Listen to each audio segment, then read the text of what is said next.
খুলনা থেকে সামান্য একটু দূরে এত সুন্দর একটা জায়গা আছে গাইস, আপনারা কিন্তু অনেকেই জানেন না। হ্যাঁ, আমি যেই জায়গার কথা বলতেছি এটা হচ্ছে খুলনা বটিয়াঘাটা ব্রিজ। এই জায়গাটা গাইস এতটা সুন্দর যে আপনারা যদি এইখানে একবার যান তো বারবার যেতে আপনারা কিন্তু বাধ্য হবেন। তো চলুন এইখানে যে কি কি মজা করি এবং এই জায়গায় কিভাবে যেতে হবে সেটাই আপনাদের আজকে দেখাবো। তো প্রথমে আপনাকে আসতে হবে খুলনা গল্লামারি, আর গল্লামারি থেকে বটিয়াঘাটা ব্রিজের উদ্দেশ্যে রওনা হতে আপনার মাত্র খরচ পড়বে 20 টাকা। আর এইভাবে রাস্তার দুই পাশে সুন্দর প্রকৃতিটাকে উপভোগ করতে করতে আপনারা কিন্তু চলে আসবেন বটিয়াঘাটা ব্রিজ। আর বটিয়াঘাটা ব্রিজে আসার পরে এত সুন্দর একটা নদী আর চারিদিকের এত সুন্দর একটা ভিউ দেখতে পারবেন, যেটা আপনি এখানে আসলেই বুঝতে পারবেন এবং আপনার মনটা ভালো হতে বাধ্য হবে। তো গাইস, আমি এই বটিয়াঘাটা ব্রিজে অবস্থান করছি, এখন এই বটিয়াঘাটা ব্রিজের নিচে যাব। তো এখন আমি এই রাস্তা দিয়ে আর কি এইখানে আসার পরে এই নিচের জায়গাটা এতটা সুন্দর লাগবে, মনে হবে যে আপনি পাহাড় থেকে নিচে নামতেছেন। তো আমার কাছে কিন্তু গাইস এই জায়গা থেকে নামতে এতটাই অস্থির লাগতেছিল, নিজেকে কল্পনার রাজ্যে পাহাড় থেকে নামার একটা অনুভূতি কাজ করলো। আসসালামু আলাইকুম ভাই। ভাই, আমি তো এখানে ঘুরতে আসছি, আমার কিন্তু জায়গাটা খুব ভালো লাগতেছে। আপনারা এখানে কি করতেছেন ভাই? আমরা ফুটবল খেলি। ও, একটু পরে আপনাদের ফুটবল ম্যাচ। হ্যাঁ। আপনার নামটা কি ভাই? রাজ রায়। রাজ রায়। আপনার? অর্ঘ শিকারী। অর্ক শিকারী। কোন ক্লাসে পড়েন আপনারা? দুইজনেই। দুইজনে 8-এ না? আপনাদের বাসা কি এখানে? হ্যাঁ, এখানে। ও, আমি হচ্ছে খুলনা থেকে আসছি আর আপনি কি কি। করেন? আমি খাই দাই ঘুরে বেড়াই, এছাড়া কোনো কাজ নাই ভাই।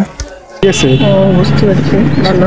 তো ওইখানে কি যাওয়া যাবে ভাই? ওইখানে হ্যাঁ। যাওয়ার লাইন আছে? এই পাশটা যাওয়া যাবে, ওই পাশটা যাওয়া যাবে। যাওয়ার আগে সাবধান, ফেরি কিন্তু সবই ললক্ষণ নষ্ট হয়ে গেছে, উঠতে ব্যাঙে ফিরে যেতে পারে। মানে পরে টরে যেতে পারি তাই? হয় সেইভাবে। ও। না, ওটাই ভালো।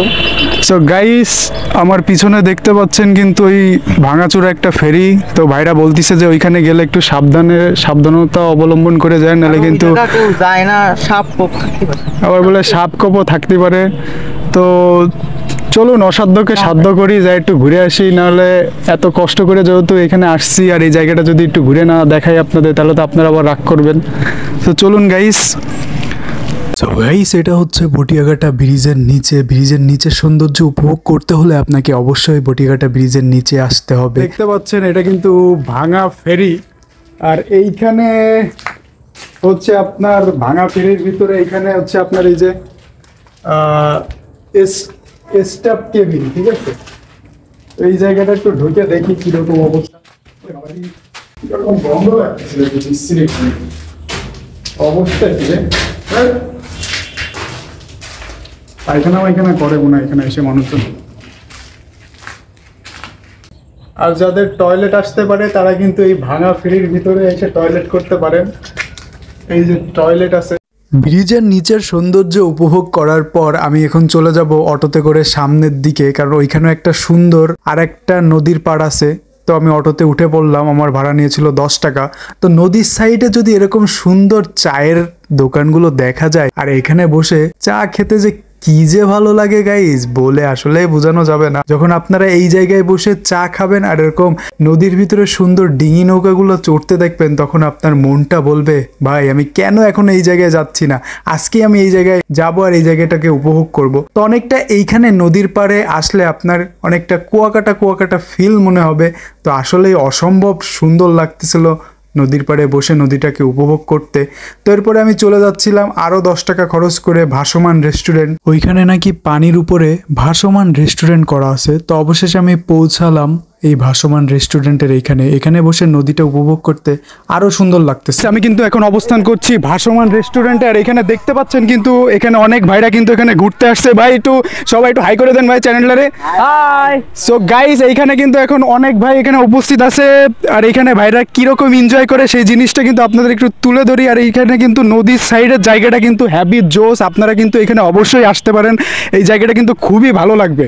ভাসমান রেস্টুরেন্ট, অবশ্যই এখানে কি পাওয়া যায় খাবার সে সম্পর্কে এখন আমার ধারণা নাই, কিন্তু আগেই বিকাল টাইমের এই সৌন্দর্যটাকে একটু উপভোগ করি, তারপরে দেখা যাবে কি খাইলাম না খাইলাম পরে, ঠিক আছে। তো চলুন এখন ভাইরা কি গান গাবে সেই জিনিসটা একটু আপনাদের মাঝে। তারপরে ভাইরা সব গান গাচ্ছিল, গানটা হচ্ছে আমার মা বলেছিল খোকা তুই প্রেম করিস না, ভালো ছেলেদের কপালে ভালো মেয়ে জোটে না।